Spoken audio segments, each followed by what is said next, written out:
सीधे आपको गोरखपुर लिए चलते हैं, जहां पर CM Yogi Adityanath press conference कर रहे हैं। अब विकास खंड मुख्यालयों को 2 लेन और 4 लेन की कनेक्टिविटी के साथ देने की कार्रवाई के साथ साथ ग्रामीण क्षेत्र में भी इन कार्यक्रमों को हम आगे बढ़ा रहे हैं। याद करिए 2017 के पहले गोरखपुर के शहर देश के सबसे गंदे अव्यवस्थित शहर माने जाते थे। आज 17 सिटी हमारी स्मार्ट सिटी हुई है। जन सुविधाओं को बेहतरीन करने की ओर अग्रसर हुए हैं, स्वच्छ शहर के रूप में अपनी पहचान बनाए हैं और स्मार्ट सिटी के साथ साथ सेफ सिटी जो माननीय उच्चतम न्यायालय की अभिलाषा थी उसके अनुरूप गोरखपुर को भी और अन्य सिटी को भी हम लोगों ने सीसीटीवी कैमरे से आच्छादित करने की कार्रवाई की है। इस बार जिला मुख्यालय से जुड़े हुए जितने भी अन्य हमारी नगर निकाय हैं उन सबको हम लोगों ने लेने की कार्रवाई को आगे बढ़ाया है। सुरक्षा का बेहतर माहौल देने के लिए पुलिस में रिफॉर्म किए गए। पुलिस रिफॉर्म की स्थिति ये थी, 7 नए पुलिस कमिश्नरेट बनाए गए। प्रदेश के अंदर जोन स्तर पर एडिशनल डीजी स्तर के अधिकारी की तैनाती की गई, रेंज स्तर पर आईजी स्तर के अधिकारी की तैनाती की गई, जनपद स्तर पर भी बेहतर ढांचा खड़ा किया गया और अब तक हम लोग 2,12,000 से अधिक पुलिस कार्मिकों की भर्ती करने में सफल हुए हैं, जिनमें 1,56,000 पहले ही अपनी सेवाएं प्रदान कर रहे हैं। 60,200 की भर्ती अभी यहां पर संपन्न हुई है। प्रदेश के अंदर पुलिस की क्षमता को बढ़ाने के लिए, उनकी ट्रेनिंग क्षमता को बढ़ाने के लिए, याद करिए जब हम 17 में आए थे मात्र 6,000 पुलिस कार्मिकों की ट्रेनिंग हो सकती थी और अब 60,200 से अधिक पुलिस कार्मिकों की हमने भर्ती की है। सबकी ट्रेनिंग एक साथ होगी, यानी इतनी हमने क्षमता को 10 गुना अधिक बढ़ाया है। पुलिस कार्मिकों के लिए पहले कोई व्यवस्था नहीं होती थी, कोई बैरक नहीं हुआ करता था। आज हर जनपद में जो हाई राइज बिल्डिंग होगी वह पुलिस के बैरक के रूप में वहां पे जानी जाएगी। गोरखपुर में भी बनी है। पीएससी कंपनियां जो दंगाइयों के लिए काल होती थी, पिछली सरकारों ने शरारतन उन्हें बंद किया। आज हम लोगों ने सभी कंपनियों को बहाल करने का काम किया है और इसके साथ ही उनमें रिफॉर्म किए गए। एसएसएफ की 6 कंपनियां गठित की गई, एसडीआरएफ की कंपनी गठित की गई। हाई राइज बिल्डिंग में अगर दुर्भाग्य से कहीं आग लगती है तो हाइड्रोलिक टेंडर, फायर टेंडर भी पहली बार उत्तर प्रदेश फायर सर्विसेज में इसको शामिल करने का काम किया गया। नए थानों का गठन हुआ, साइबर सिक्योरिटी की व्यवस्था की गई, फॉरेंसिक लैब के साथ साथ आज फॉरेंसिक इंस्टीट्यूट भी उत्तर प्रदेश के अंदर चालू हो पाया है। यानी ये सभी व्यवस्थाएं व्यवस्थित रूप से आगे चलते हुए प्रदेश सरकार एक और सुरक्षा का बेहतर माहौल दी तो उसका परिणाम रहा उत्तर प्रदेश में हर एक व्यक्ति ने अपने आप को सुरक्षित महसूस किया।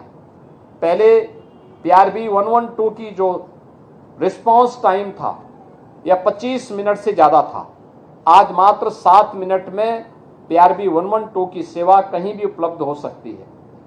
ऐसे ही 108 की एम्बुलेंस सेवा, पहले उसका रिस्पांस टाइम काफी ज्यादा था, 25 मिनट से ज्यादा हुआ करता था, कभी कभी आधा घंटा लगता था। आज 7 मिनट से लेकर 12 मिनट के अंदर वो अपनी सुविधा दे रही है। पिछली सरकारों ने 1 डिस्ट्रिक्ट 1 माफिया पैदा किया, आज सरकार ने 1 डिस्ट्रिक्ट 1 मेडिकल कॉलेज दिया है, 1 डिस्ट्रिक्ट 1 प्रोडक्ट दिया है, नए रोजगार के सृजन किए हैं। MSME जो किसी भी बड़े उद्यम का बेस होता है उसको पुनर्जीवित किया है। उत्तर प्रदेश में निवेश का एक नया युग आया है और उत्तर प्रदेश अपने नए इंफ्रास्ट्रक्चर के साथ, सर्वाधिक एक्सप्रेसवे के साथ, सर्वाधिक मेट्रो के साथ, सर्वाधिक रेलवे के नेटवर्क के साथ, सर्वाधिक अपनी जन सुविधाओं के साथ देश के अंदर आज अग्रणी राज्य बनकर के उभरा हुआ है। तो नए भारत का नया उत्तर प्रदेश और नए उत्तर प्रदेश का नया गोरखपुर आज उसका एक मॉडल बन रहा है। गोरखपुर की कनेक्टिविटी बेहतर हुई है। गोरखपुर में बिना कटे बिजली सबको मिल जाती है, कोई भेदभाव बिजली में नहीं किसी के साथ होती है। 1 लाख से अधिक गरीबों को अकेले गोरखपुर में प्रधानमंत्री आवास योजना का लाभ मिला है। वनटांगिया गांव को राजस्व गांव का मान्यता मिली है। गोरखपुर में हर पात्र लाभार्थी को निराश्रित महिला पेंशन, वृद्धावस्था पेंशन या दिव्यांगजन पेंशन का 12,000 रुपये सालाना उपलब्ध कराया जा रहा है। किसान सम्मान निधि से किसानों को सम्मानित किया गया है। गोरखपुर के बेहतरीन इंफ्रास्ट्रक्चर में सड़क की कनेक्टिविटी के साथ साथ गोरखपुर में औद्योगिक निवेश के नए युग में गोरखपुर ने प्रवेश किया है। 15,000 करोड़ रुपए की लागत का निवेश निजी क्षेत्र में आया है। फर्टिलाइजर चालू हो चुका है, एम्स चालू हो चुका है। गोरखपुर में regional centre, research centre virology का ये प्रारंभ हो चुका है। आज सुपर स्पेशलिटी के 8 नए super speciality block BRD medical college में संचालित हो चुके हैं। यानी स्वास्थ्य की सुविधाएं और इंसेफ्लाइटिस की बीमारी का खात्मा भी करने में हमें इन 8 वर्षों में सफलता प्राप्त हुई। पिपराइच में शुगर मिल फिर से चालू हो चुकी है।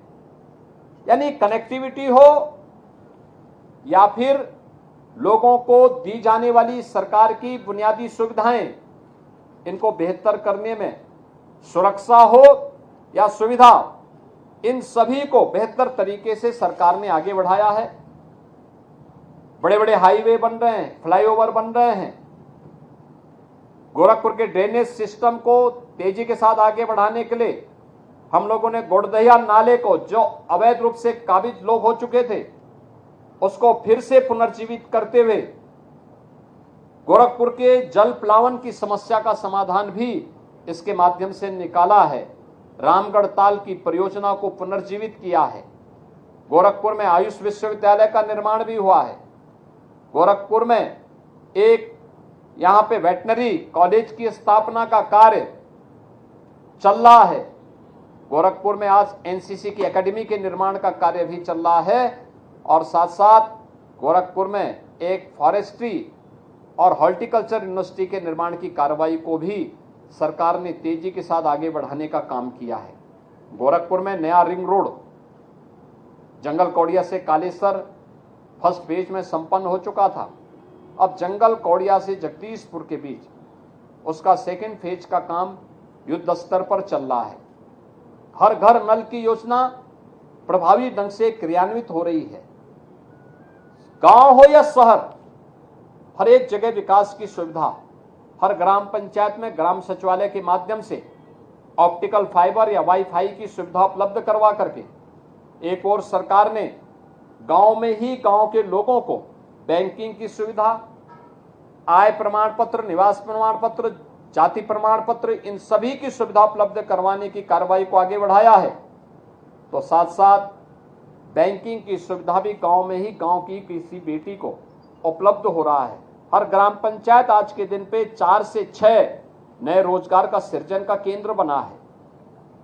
गोरखपुर में आए निवेश में लगभग 50,000 नौजवानों को नए रोजगार के और नौकरी की सुविधा इसके माध्यम से प्राप्त हुई है। विकास चाहे वह किसान का हो, अन्नदाता किसान का हो, श्रमिकों के उत्थान का हो, युवाओं के रोजगार का हो, महिलाओं के सशक्तिकरण का हो, या फिर आम नागरिक के जीवन में होने वाले व्यापक परिवर्तन के माध्यम से इन कार्यक्रमों को आगे बढ़ाने का हो। आज उत्तर प्रदेश के एक मॉडल जिले के रूप में गोरखपुर ने अपनी एक नई पहचान बनाई है और उसी पहचान की दृष्टि से 8 वर्ष की इन उपलब्धियों को लेकर के अभी हम लोगों ने यहाँ पे इन 3 दिवसीय कार्यक्रम का शुभारंभ किया है। मुझे पूरा विश्वास है इस विकास उत्सव के कार्यक्रम के साथ जनप्रतिनिधि रुचि लेंगे, इन कार्यक्रमों को प्रभावी ढंग से आगे बढ़ाने का काम करेंगे और विकास की इस अनवरत यात्रा में आदरणीय प्रधानमंत्री जी के मार्गदर्शन और प्रेरणादायी नेतृत्व में आज उत्तर प्रदेश बीमारू राज्य से उभर करके देश के एक अग्रणी ग्रोथ इंजन के रूप में अपने आप को स्थापित किया है। उस उत्तर प्रदेश में आज जीवन के प्रत्येक क्षेत्र में जो व्यापक परिवर्तन आया है उसका केंद्र बिंदु गोरखपुर भी बना है। स्वाभाविक रूप से मैं इसके लिए गोरखपुर की जनता जनार्दन को भी हृदय से बधाई देता हूं और विश्वास करता हूं कि विकास की इस यात्रा को, विरासत के संरक्षण की इस यात्रा को, गरीबों के कल्याण की इन योजनाओं को प्रभावी ढंग से क्रियान्वित करने के इस अभियान में जितने भी सारथी हैं उन सबको उनका आशीर्वाद और समर्थन निरंतर इसी रूप में प्राप्त होता रहेगा। बहुत बहुत धन्यवाद।